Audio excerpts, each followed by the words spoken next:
Welcome to the modern church, where sin is just a personal journey, communion is vegan and gluten-free, and Jesus' resurrection is now called a transition to a higher consciousness. Ladies and gentlemen, these are not jokes. Woke churches have officially lost their minds, and today, we're diving in this video into 10 of the most insane examples of woke ideology infecting Christianity. The Church of Inclusivity. Except for traditional believers. Modern woke churches preach that all are welcome, unless, of course, you believe in biblical teachings. Want to talk about sin? That's judgmental. Preach repentance? That's hate speech. But if you want to say Jesus was a first-century social justice warrior, congratulations, you're now the youth pastor. The gospel of climate change. Reduce your carbon, redeem your soul. Forget repentance, climate activism is the new path to salvation. Your faith is now measured in reusable tote bags and how many miles per gallon your car gets.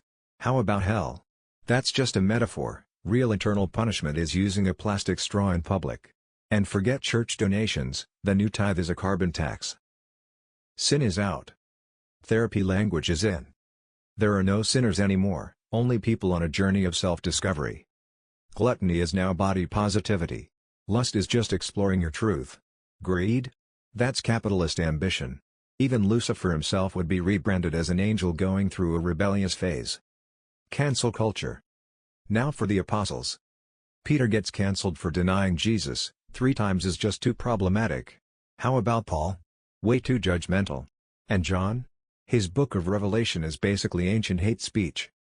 Did Jesus flip tables? That's an act of aggression. We should be asking if the money changers felt safe in their workspace. The woke nativity scene. No more 3 wise men. Nope, that's too gender exclusive. The 3 wise people now include a non-binary astrologer, a female warrior, and an indigenous healer. Instead of gold, frankincense, and myrrh, they bring ethically sourced essential oils, a self-help book, and an oat milk latte. The stable is now a vegan co-op. Woke worship songs. No more Lord or King. Those words imply hierarchy, and that's oppressive. Instead of King of Kings, the new version is Leader of Leaders. Amazing Grace now includes grace is valid for all identities. And how great thou art becomes how socially responsible thou art. You have heard Jesus was a socialist. Until you read the Bible. Woke theologians love to claim Jesus was a socialist, until you actually open the Bible and realize he never called for government redistribution. When he said, "Give to the poor," he was talking about personal charity, not mandatory taxes.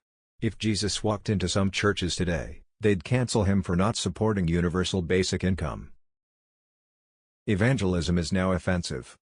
But woke preaching is raising awareness. If you want to share the gospel? Then you're forcing your beliefs on others. But if you want to talk about white privilege, gender fluidity, systemic oppression or yoga? That's just starting an important conversation. The Great Commission is out, consciousness raising is in.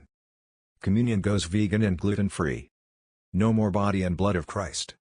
That's too exclusive.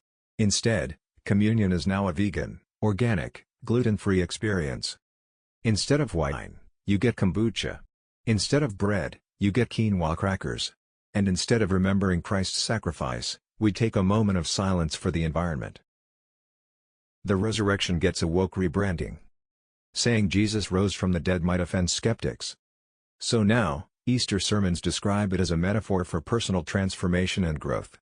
The tomb is rebranded as a safe space where Jesus processed his trauma. And instead of declaring victory over sin, pastors now say he transitioned to a higher state of consciousness.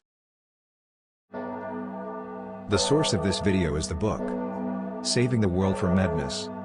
Trump Defeating the Woke Ideology. Thank you for watching.